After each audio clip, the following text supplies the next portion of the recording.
Welcome to Mr. Holster's new show, Going Hot. Today, the 1911. Going Hot! This week on Going Hot, we're looking at two things. Number one, the 1911. This case, a Sig Sauer 1911, full size in stainless steel. Number two, we're going to take a peek at some ammunition by Hornady in 45 ACP at 230 grain hollow point. We're going to run it through a little blue jean material, a little vegetable material before we put it into those water jugs. See if we can't reclaim that bullet and see how it does expansion-wise. Afterwards, we're going to head back to the shop and talk about both the gun and the ammunition. So let's get going. We're going hot. For our vegetable material today, we'll be using this lovely rutabaga and some blue jean material. Just like that.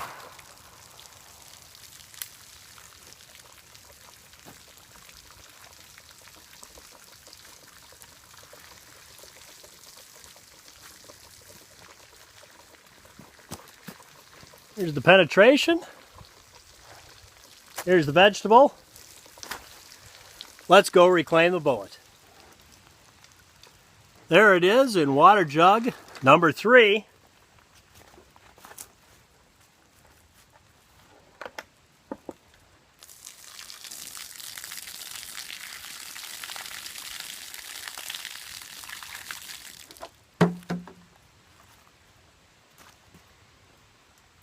Classic expansion, if there is such a thing.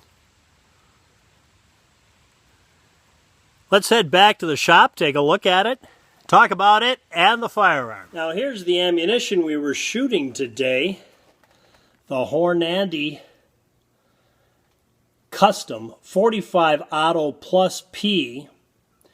Notice it's a 230 grain XTP bullet. That's what we were shooting. We'll get one of these out and take a look at it so you can see the original casing and what the bullet looks like up close and personal in some light. Get a good view of it there.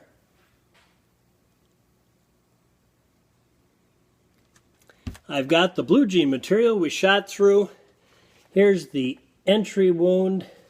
And here is the exit. Here, of course, is the bullet, which I measured, and it had measured exactly 3/4 of an inch on the total expansion of a 45 ACP. Nicely expanded, I think. I think it looks like it would perform well for anything you'd want to use it for, frankly. I don't know that you're going to be running into rutabagas wearing blue jeans that you need to shoot or not, but if you do, this will do the job. I don't know how you actually test these things out without testing them out on what you're actually shooting, which, yeah, that doesn't work very well. So this is as best as I can do with the items I have at hand, and I think this performed well. I think that it may not be the best media to use to shoot it at to test it, but I think if it'll do the job here, it'll probably work for me for my usage in real life. So there you go. I got to give my thumbs up to this ammunition. The Hornady, I don't know how you pronounce that, ammunition plus P 45 ACP. The Custom XTP 230 grain.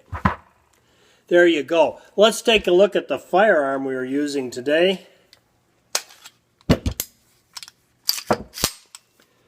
The 45 ACP Sig Sauer 1911.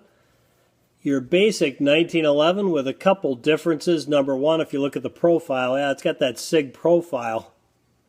Very squared off, so a little more material there than you'd find on your average 1911. It also, of course, has an external extractor, so, you know, like them or not like them, whatever. This firearm happens to have an trigger safety, a drop safety, similar to a Colt 80 series. For those of you that are purist and prefer a 70 series, this probably isn't the gun for you. To me, I find the trigger pull at 5 pounds perfect for the use I want to make of it. And it's a clean, crisp trigger, and I seem to have no problem shooting this accurately. It has a combat hammer, more than large enough beaver tail that's scalloped out for that hammer to rest in when it's cocked. This one happens to have the safety just on one side, not ambidextrous. It has SIG night sights that are a Novak style. It has an adjustable stop on the trigger. And other than that, it's pretty much a basic 1911, checkering on the back and checkering on the front. I happen to like this gun an awful lot, and probably because I shoot it well. When you find one that fits your hand well, performs well, flawlessly, and you shoot it well, you've got a nice gun. This gun, I've put about 1,000 rounds through it so far, and I have had zero issues at all. So there you go, guys. Thanks for tuning in to our first episode of Going Hot. I really appreciate it. Thanks for tuning in. Till next time, from Mr. Holster and Jack, go out and stay safe.